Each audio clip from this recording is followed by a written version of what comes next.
So having a fancy shack with, newer radios, older radios, whatever, amplifiers, tuners, and all that stuff, and big wire antennas up high and all that crazy stuff it's great, for making contacts, but, what are you going to do when you're faced in a situation where you need to be set up in an emergency? And, you got to do it quickly.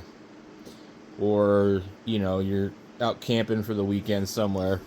Or, I mean, imagine something bad happens and, um, you need to go somewhere else and set up. So, in this video, I'm going to show you some of the stuff that I use that I think you need for portable and emergency. And you definitely need the Monster Energy drink on the top. Maybe even a couple. But, actually, no, seriously. I still go out portable quite a bit. And I have my stuff pretty much ready to go. Like if I had very short notice, I would have most of what I would need.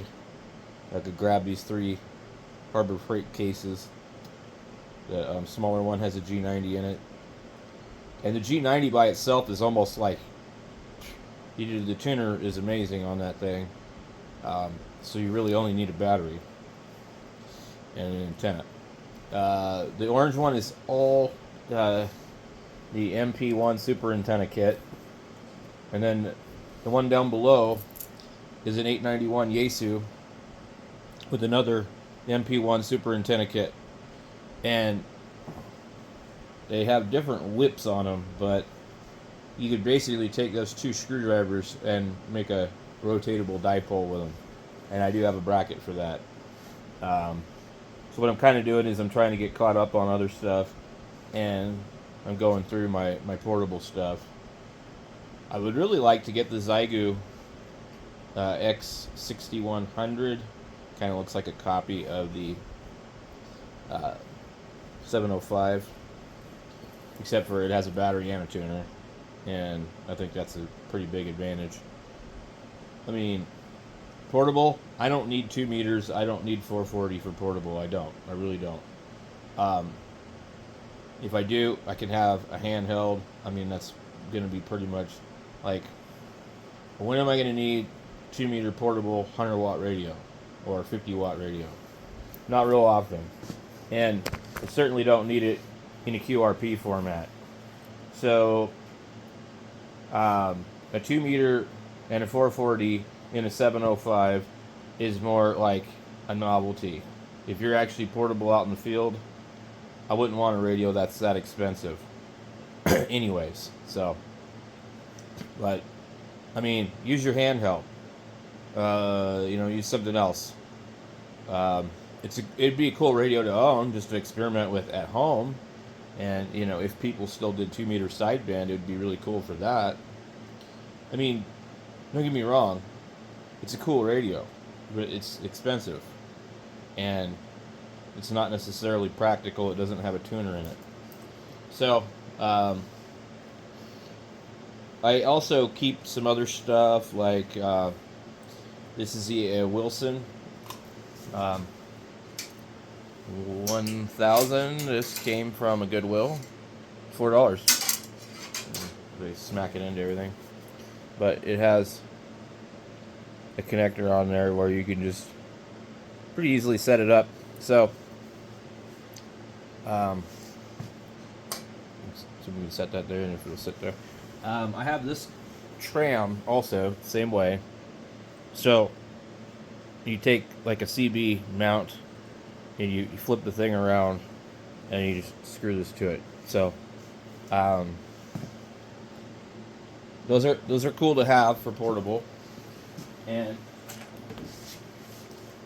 so you would have something like this. You just flip the mount upside down, and then you have your stud mount on the other side, and you just run wires to it. And then, or you could even run a coax to it, and use a barrel connector. There's a bunch of ways that you can quickly use those in a pinch. Let me see if I've got a barrel connector laying around here somewhere. Um, I also have a 90 degree, and I'm curious. I haven't tried this, but I had this idea. I know, an idea. Um, well, anyway, you take something 90 degree like that and just run it through like a hole. It won't fit though. But you clamp something down, you know. Another thing I think is really good to have in your Go box is just different types of adapters and things like that. And you know, I saw a deal on Amazon last night, $15 for 65.5 feet of coax RG8X. And people complained about how it was soldered, but they said it was really low loss, and they analyzed it. Well, it came with like 3 or 4 different connectors, even an SMA to PL259. I thought, wow, I should buy that. And I might. But a lot of this stuff, you know, I keep real short pieces of coax because I'm operating like pretty close to the thing. And I don't generally throw up dipoles in trees.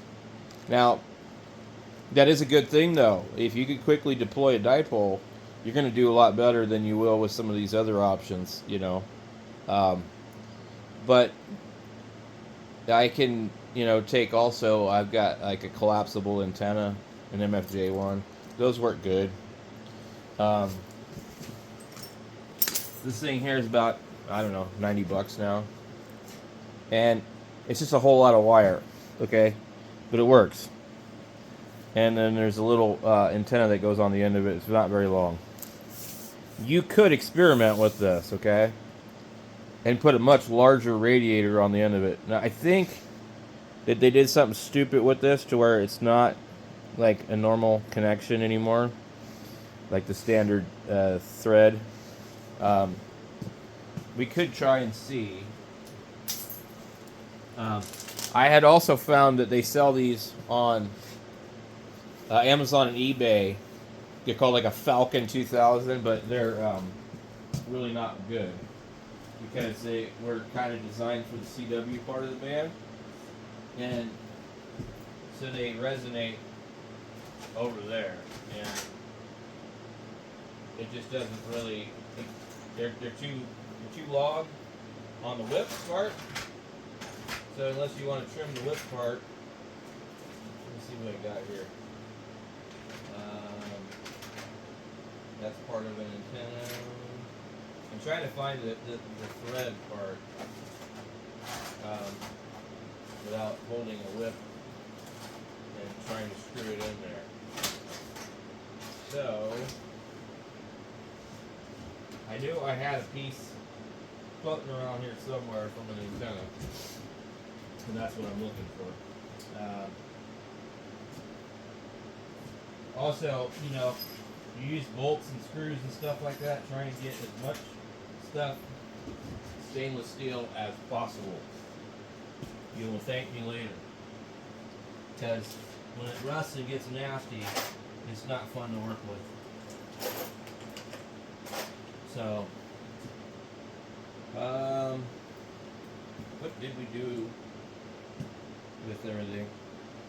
So this is also kind of why I need to get organized, because I can't find anything half the time, and I trip it over stuff out in the shop a lot because there's not a lot of room out here.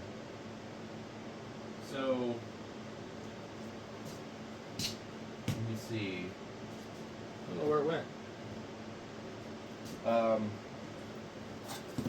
Well, we can take this other guy here and just check it really quick with this ham stick. That's another thing that I keep with me, is I keep an 80 meter and a 40 meter and a 20 meter ham stick. I don't keep one for 10 meters. You can if you want. So it looks like in MFJ's Infinite Wisdom, they made sure that you weren't going to be able to thread anything into this damn thing. And had they done that, this would have made a really great loading coil. But If you're so inclined and you find one of these at a ham fest for cheap enough, you could just retap the threads because it's smaller. But I've made contacts on this. This is all coil right here. All of it. And this is said to cover 80 through 6 meters. And it does. It just doesn't do it well. But if you're in an emergency and you're operating portable and you don't have a choice, it'll work. If you're using digital modes, it'll work. You know, it's going to be a lot harder on sideband. So, anyway. So, inside this case, I have pretty much the entire MP1 Deluxe antenna kit. And you have your main coil. What I like about these is they break down really small. Okay. This one by itself requires these two pieces. And we'll set this up in here actually. We'll make a really long video.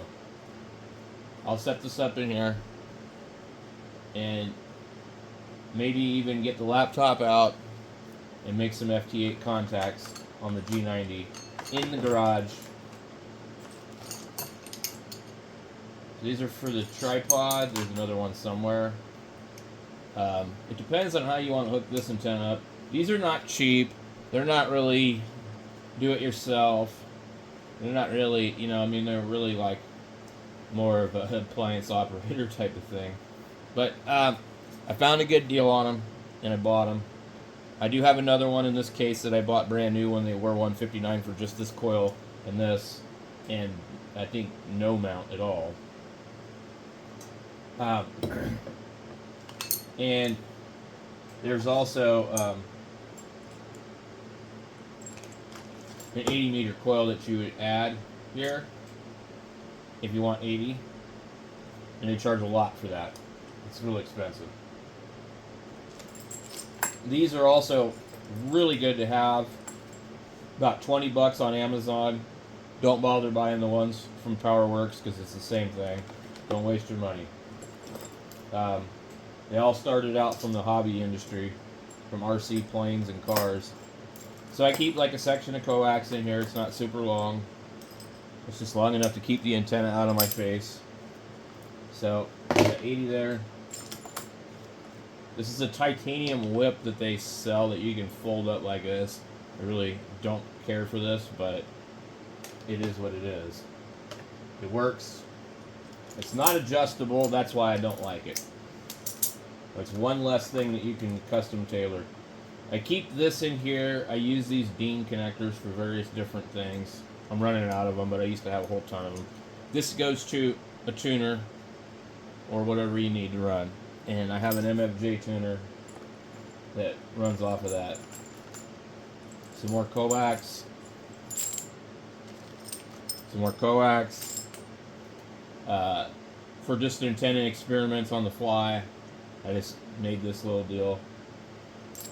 Okay. We got that there. And that connects directly to our lithium iron phosphate battery. Here is this piece. And this is for your tripod.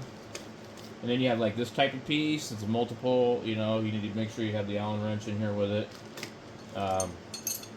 But this one here is really simple. And it's got little connectors on the bottom for your ground radials. And if you're on, you know, certain bands, you might get away without using ground radials. But it helps a lot to run them. It usually will make quite a big difference. So, if you're doing something like Whisper or whatever and you don't care, then it doesn't matter. But if you're actually trying to make contacts on phone, you're going to need, you know, the best situation you could possibly get is you're already at a compromise. So I keep, like, this stuff is steel wire, but it's, you get like 3 or 4 of these at the Dollar Tree for $1, and they're like 30 feet each. So you can literally take 2 of these and put them on something as a temporary throwaway ground radio. You put 2 of them together and you've got yourself a single 80 meter counterpoise. So this thing also has little tabs on it, and then it has like this threaded part here that's a different thread, and this threaded part here. And you can put like this, there's a spike that comes with this. A lot of this stuff I haven't used, I haven't taken it out of the bag. And it also came to me in the kit from the other guy, he never used it. But yeah, so it shows you the ground spike. You put your antenna up there, it'll look like that.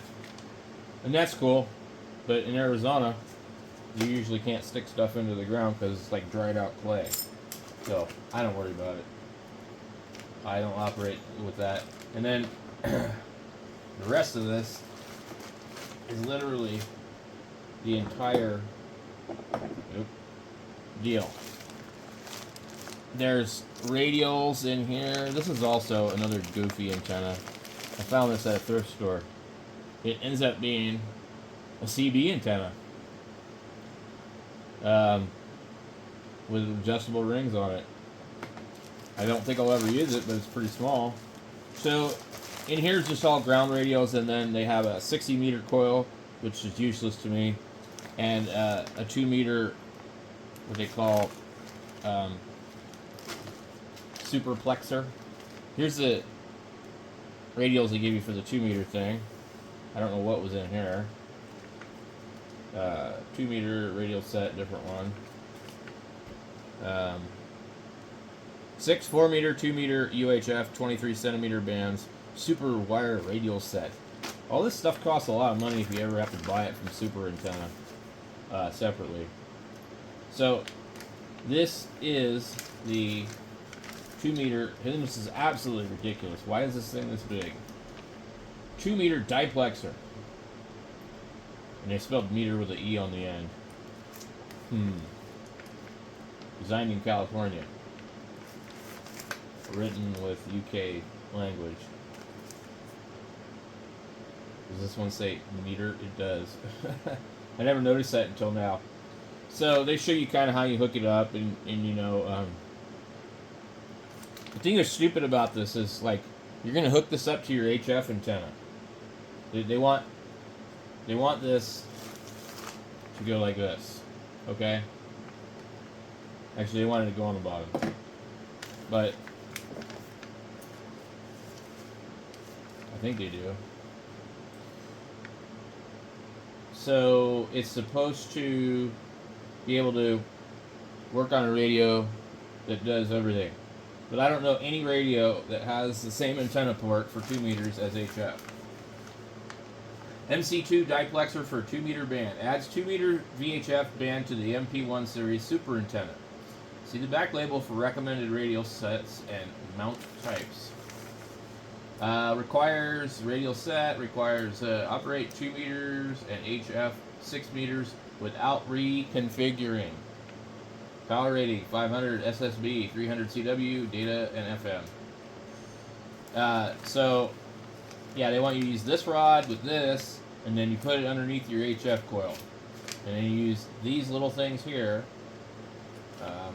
It shows you there's that coil and that coil.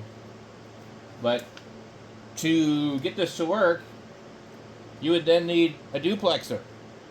You need to take like your 991, your 706, you know, and take your UHF and VHF and put them into a duplexer and combine them into one, then feed them to this antenna.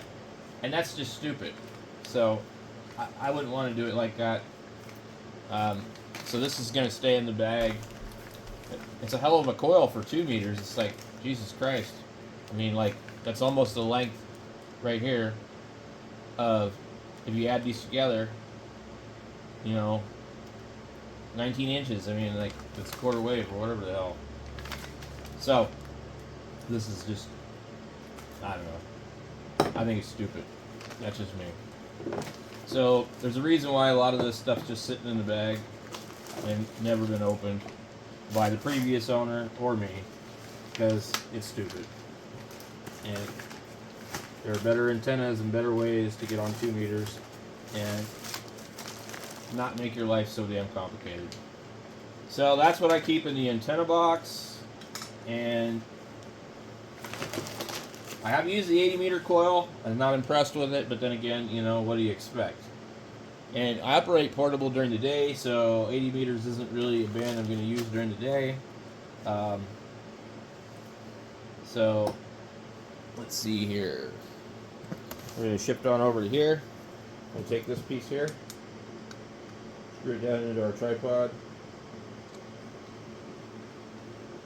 And in these things, they say don't lubricate the threads, you know, in the instructions. It is probably a good idea to clean them every once in a while. They get a little gritty.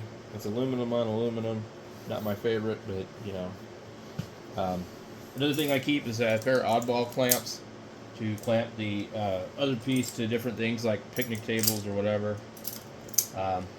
Worth having, definitely. So this piece here, you just go like that. It's supposedly titanium. I don't know if it is or not. I'm not gonna try and find out. I don't care. I really don't care for how to use aluminum on everything, but I guess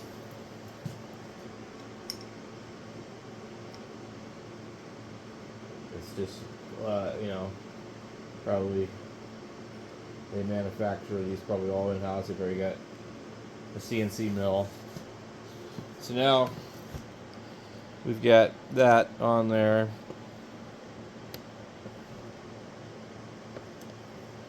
And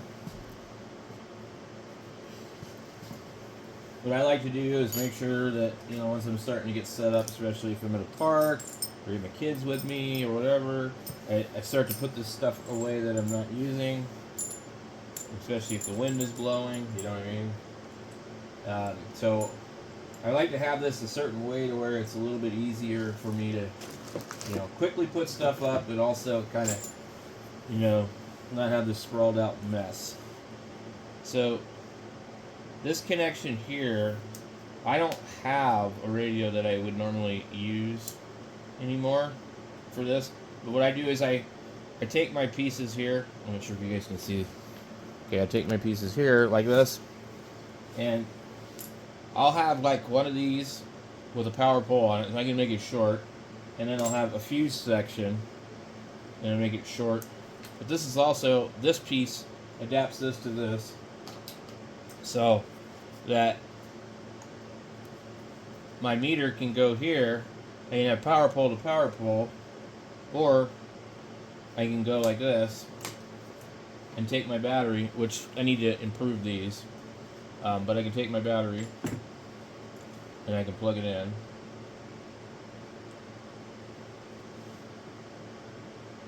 And hook this to whatever I need to. And then this piece here just taps in between so that I can run something like an MFJ watt meter. I'll show you. Okay. So let's move this out of the way over here. And let's go get our MFJ tuner. And this is not small by any means, but it's not huge. And it works really good, and it gives you a lot of information. And this is the 929. And they used to be $179, but they're not anymore. Just like everything else, guys.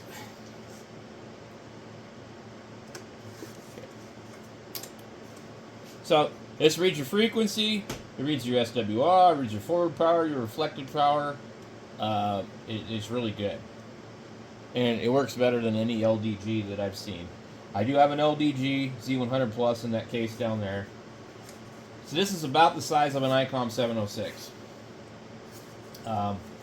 And it works really good with radios. When you have the cable and everything, you can make your own cables because it's just an RJ45. You just need to know the information. So what I like to do is I use this in between this adapter here. And it doesn't draw a whole lot of power. So Let's pull these out of here. Let's get this stuff back in here. Put the super spike thing back in here. And we have our coax. We want to find the shortest one. It's not that one. And we'll just have this hooked up just for the hell of it. But this thing works really good for me for my G90 because, or not my G90, my 891, because that radio basically has a really poor SWR meter, and so it makes it extremely difficult for me to tell what the hell is going on. And I'm not sure if I have the connector out here for that radio, but usually the way that I do this is I will set this here, I'll set the radio here, and I'll have it like that, and my battery right next to it, and at the other end of our battery. So we just need our other connector to run the radio. And the G90 has one of these on the cord, so basically with that radio I need one less piece. So take one off, add one, whatever you need to do. So if we were going to hook this up, we literally could just use a couple of these.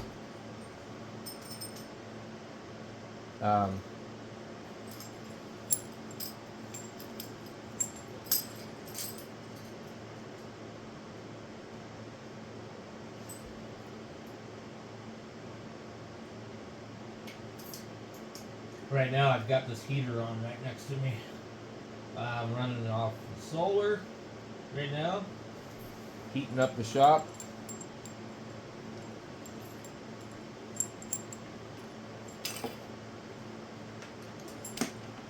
Now, one advantage of this MP1 antenna really is the fact that you don't need a tuner. It tunes itself because it's a resonant antenna. Antenna 1.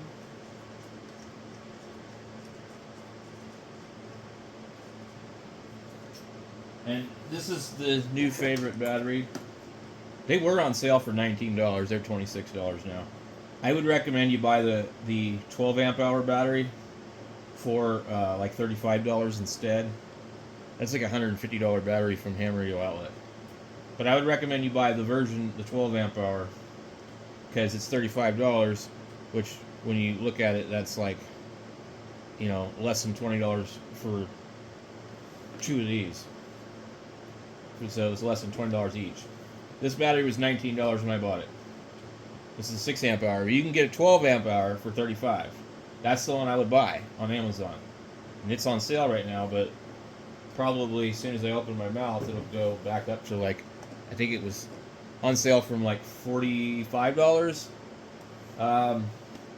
You just got to be patient. You just look for the right deal. Don't just jump on stuff and buy it if you're, you know, worried about money. If you don't care about the money, you just get what you need. Do a little research. Don't spend too much, you know. Some guys' money doesn't matter. They have more than they know what to do with. But a lot of us were struggling, or like me, I'm not even working. You know. So, with this guy here, with that, we would go into our other case actually, because this isn't how I would really be set up. I'm just trying to show you guys. So if I was done inside this case, I would close it up, take it elsewhere, and then I have this one. Now, this case here has the exact same antenna, just in a cheaper format. But what I love is this. I can adjust it. It can be used with standard stud. It will. You can adjust it for 440, I think. Definitely 2 meters, 6 meters. So, normally it's the case that holds the 891. And it holds a magnet mount. I wrap this up like this. I leave it in here. Here's the ruler guide for the antenna. Pieces that I just have of foam just randomly in here. And a Z100. And these hold batteries. They also use the power connection too. Keep in mind they have a really large pin. And they don't always fit everything. Like this one, it doesn't fit it. This came with the MFJ. It does not fit this stupid thing. So, you will need to have one of their bullshit deals. Sorry for the profanity. Anyway. It sits in there. I don't ever use it. It's there if I need it. And then, in here, I keep my wires and stuff like that. Here's this one, goes to a cigarette lighter. We had something going on where I actually had forgot something and I cut the ends off of this. I need to reattach it, but normally this would have a DIN connector on it. No fuse, nothing. You need to make sure you're careful. In here, I have this radio, the K-Sun UB K3, or something like that. I forget what it is. The UB3D says they're so liars. 4,000 milliamp hour battery. Yeah, sure. 8 watt. Sure. Anyway, this radio though has the USB-C on the side, so it makes it easier for charging. It I think has 200. Yeah. 199. You can read it really good, even when the backlight's off, unlike a lot of these other ones. But it covers 220. So that's my little emergency radio. They're about $23 on Amazon. Really good deal. A little bit wonky on some of the menu stuff. I haven't found software that programs it yet. Some people said that there is. I haven't had any luck. But it's easy to program it by hand for me, so I don't worry about it too much. So usually I will keep these kind of things also in this bag. So I don't generally carry one of these because I don't operate those portable, but this I'm going to leave out because I need to mess with it later, so we'll put this in here. I think that my other cable that I'm using is actually in the house for the 710, but so the Yaesu just sits in here. Let me grab it because we're not actually going to use it. So what I do is I set it in here like that.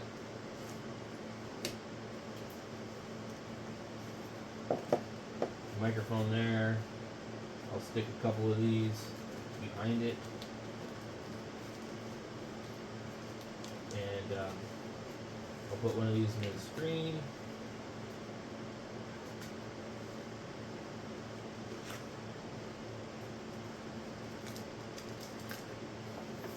These are, the reason they're taped is because they're perforated, so if you mess with them too much, they'll break into stupid pieces. So, let me figure out where to put my magnet. Okay. Alright, so over here, I have a really small magnet with some cable. And put this in here. And then this will sit down here. So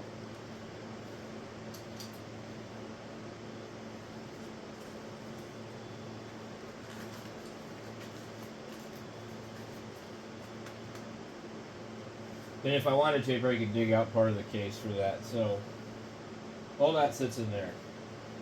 So you got a radio, a mag mount, an antenna. The only thing you don't have in there is a battery. And you have a tuner. And you got a handheld. So, in the next case, it's just a G90.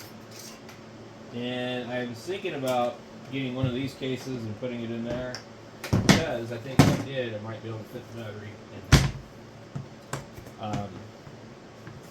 I have a data cord that I made, and here's a power cord, really dinky. Okay, here's your G90 microphone. I keep this on top of it to kind of try and protect it. I've got it wrapped in this drawer liner stuff. There's nothing else in there. Okay. It still smells like a new radio. I really don't use it. So, we put our G90 over here, and we would have this antenna tuner that we totally do not need for the G90, but we'll just use it for demonstration purposes. We'll pretend this is an 891.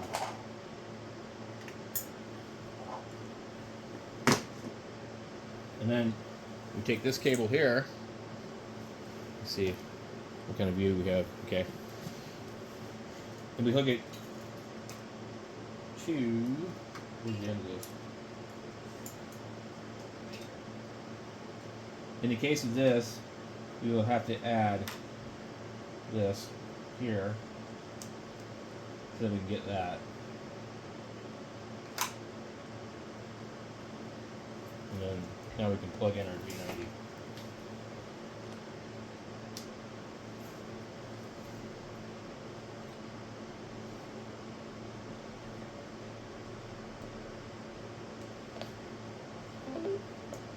G90 says we're at 12.1 volts.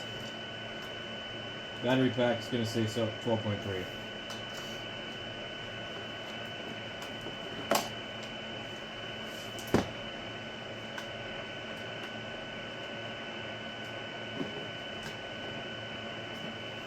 I like to put that kind of where I can see it. And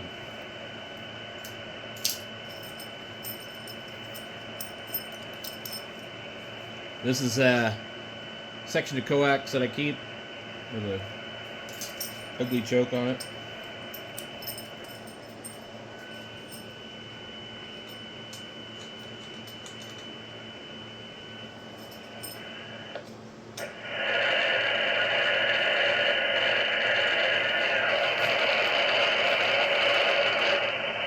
Okay. Now, one thing about this MFJ that annoys the hell out of me is you can put it in bypass mode, but it basically will automatically start to tune no matter what if the SWR is really bad. So, which is actually something that I guess is good because it'll try and save you. Unlike these new Yaesu radios that don't have any kind of smart function at all, the tuner only operates if you push the tune button. So, with this radio here, though, we don't need this tuner. I mean, like, this even has an SWR plot on it, so we just turn this off. And we go into here. We need to be on a different band because we got this thing all the way down. We have no ground radials. We know 10 meters is open. I can even see the signal right here. No, it's just noise. It's noise from the solar.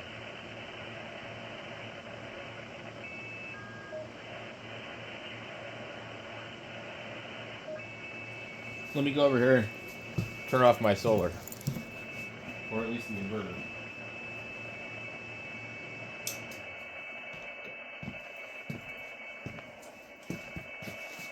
So, it'll get better in a minute.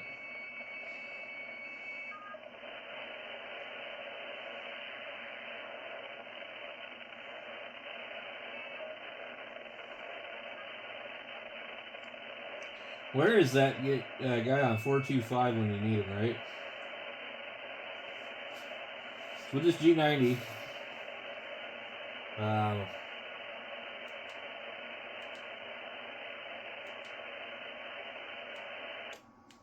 Here's our SWR scanner. See that right here? We don't even have this on the 710. So we can look at this thing. It keeps going until you push it stop. It's actually transmitting right now a slight amount of power. It shows me, oh, okay, so 28,350, 28,403, I'm 1 to 1. But you can see it moves around a little bit. It'll change. So we can do this, adjust our antenna. This is why this radio is so great. We sit here, I don't know, can you guys see that? We can sit here and adjust our antenna and then check it on this thing. Yeah, you just push the clip button. You can change the bandwidth of it too that it looks at. I mean, like, that's awesome. But even if that doesn't work, you just go hit tune. Done. And I can go on here and just start calling CQ. But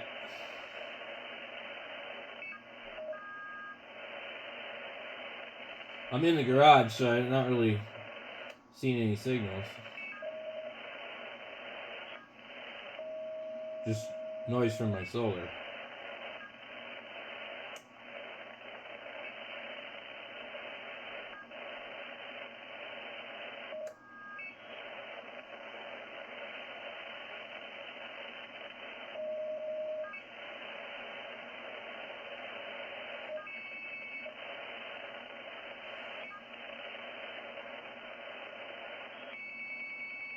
I love how it makes the noise right on this frequency. Can you not pick a different frequency?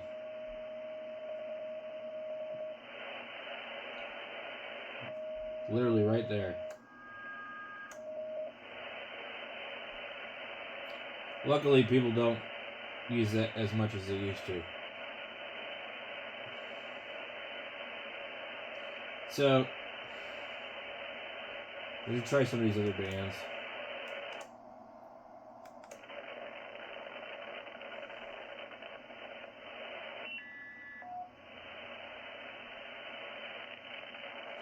Now, we're tuned for 10 meters. Let's hit the tuner.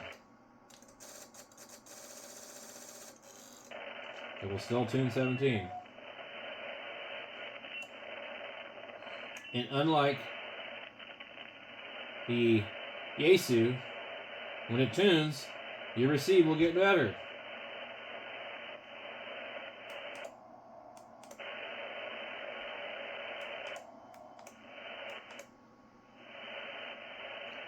Let's try.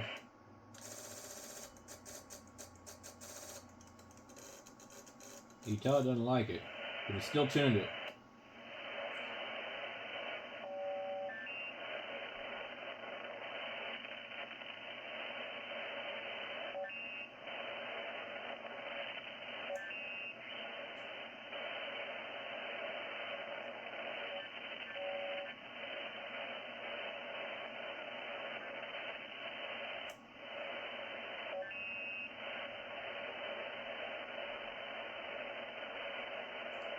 We don't even hear FT8. Let's go all the way up here. Let's see if we can hear the FT8.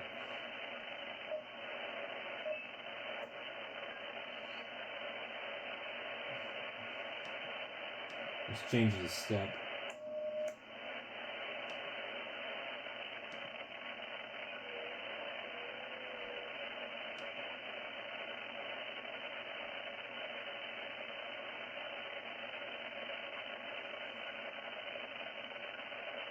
So we can hear FT8 a little bit on here in the garage.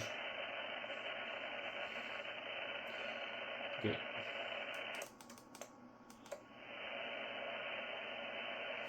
Let's raise this all the way up. Okay. Let me see what I did. Okay. So, that would be 40 meters.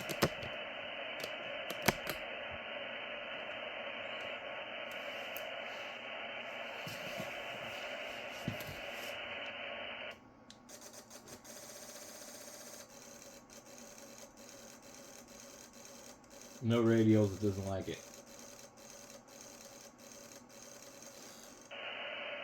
Still tuned it.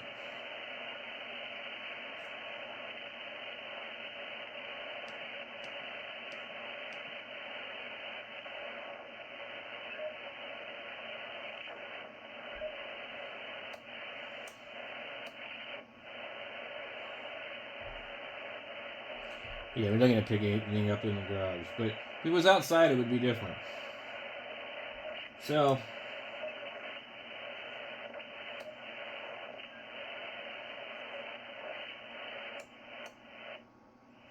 this would be my choice for portable. This battery, this radio, that antenna. I don't need that tuner unless I'm using the 891.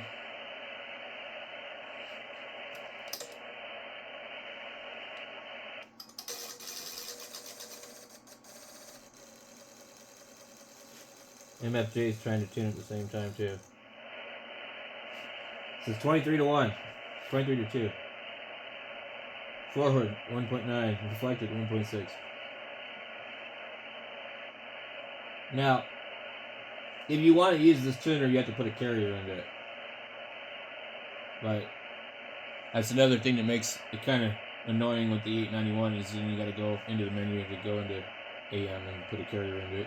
And you technically really should turn your power down to like 5 watts and just do it that way. But this is simple. So that's why we don't use that for this radio. In fact, I don't usually use a tuner at all with the 891 except for that the SWR meter does not work right. So if it did work right, I could literally adjust the antenna till I had a flat match. This antenna is super easy to adjust. You just use this gauge here, and it gets you really close, to your operating frequency. These are the different things. This is for if you're using the 60 meter coil or the 80 meter coil. If you're just using the 10 through 40, you just adjust it to here. Just hold it like that. So, let me see if you guys were able to see that. Hold it like this.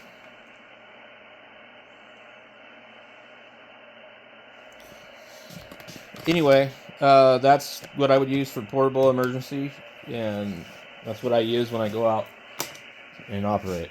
Thanks for watching.